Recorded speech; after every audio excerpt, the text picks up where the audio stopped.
They found him in his penthouse, slumped over his desk. The headline said, "Natural causes.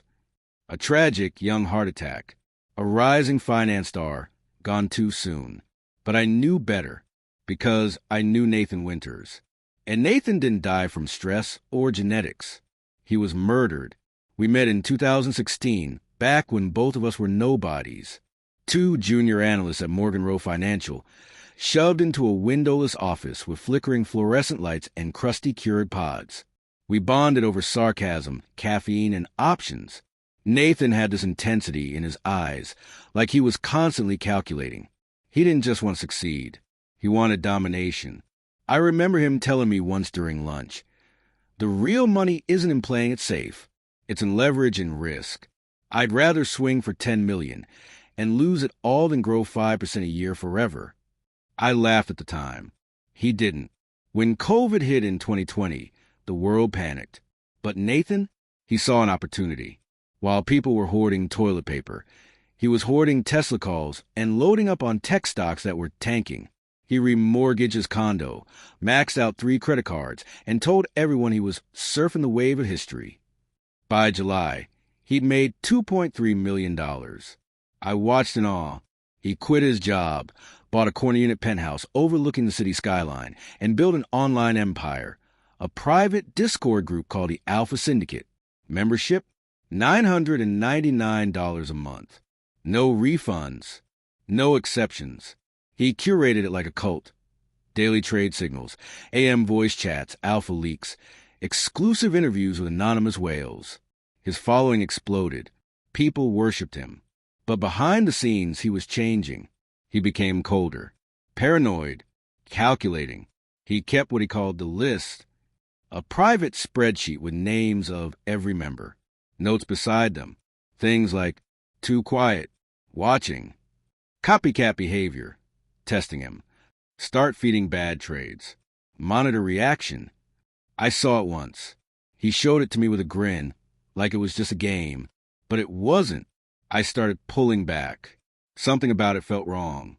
The money, the power, the way he started talking like he controlled markets and people. Then one day, Ava joined. She was sharp, a former quant from a London firm, new to retail trading. She joined the Alpha Syndicate after making a quick 400% from one of Nathan's NVIDIA plays. She messaged me, said she liked my level-headed takes in the forums. We started chatting privately.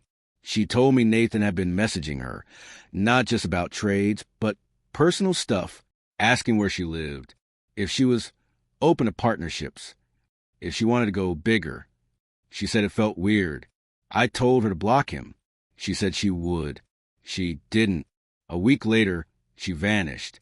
Her Discord account, gone. Her posts, deleted. Even her Twitter, wiped. I messaged her. Nothing. I asked Nathan about her. He shrugged. Probably rage quit after blowing up her account. Can't save everyone. But there was something in his tone, like he knew more than he was letting on. I filed a missing persons report. Nothing came of it. And then Nathan started unraveling. He stopped showing up in the chat, stopped posting plays. When he did speak, it was cryptic. One night, I got a message from him at 3:14 a.m. It said, "If anything happens to me, check the backup drive. It's in the floor vent. You were always the only one I trusted." I drove to his place the next day. Police tape was already up. They said he was found slumped over his setup. Laptop open. Charts frozen mid-candle. Tesla down 8% on the day. Whiskey glass half full. No signs of forced entry. Medical examiner ruled it cardiac arrest. He was 33. I played dumb. Told the officers I was just a friend. But when I got back home, I remembered the message. I returned to the building that night with a duplicate key card he gave me months ago. Security was loose. His place was still under lockdown, but I snuck into the underground garage, up the stairwell, found the floor vent behind his desk. Inside, a small encrypted SSD. I cracked it open on an air-gapped laptop. What I found chilled me. Hundreds of files. Some were logs, voice notes where Nathan talked to himself, venting about feeling trapped, about people watching him, about Ava. He mentioned her name at least 12 times. Then I found the folder, titled Failsafe. It had screenshots of crypto wallets, Discord DMs, trade logs, and spreadsheets. But more than that, it had surveillance photos. Photos of Ava, of me, even one in my apartment building. The deepest file was a 12-minute video. Nathan, pale, anxious, sweating. Recorded just days before he died. In it, he says, I thought I was running the game. But I wasn't. I was just a pawn. The people funding this, they're laundering money through Discord groups, through fake trading plays, through crypto rug pulls. I wanted out. I told them. And now, I think they're coming. Then he stares at the camera and whispers. Ava found out. That's why she disappeared. I tried to warn her. I was too late. I sat frozen. The room felt colder. I copied the files, took screenshots, brought everything to the police. You know what they said? Thank you for your cooperation. This is now under federal investigation.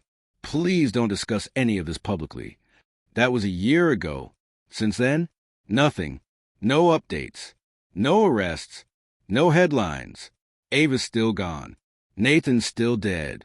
And the Alpha Syndicate Discord? Shut down. Domain wiped. Like it never existed. But I kept the video, the files, the story, and now I'm telling it. Not because I want views. Not because I want revenge. But because the truth matters. Because someone out there is still running this game. Still using stock trading as a mask for something much darker. Because Nathan wasn't crazy. He was right. And someone made sure he'd never speak again. So I'm speaking for him. Because the market can take your money. But these people, they take your life.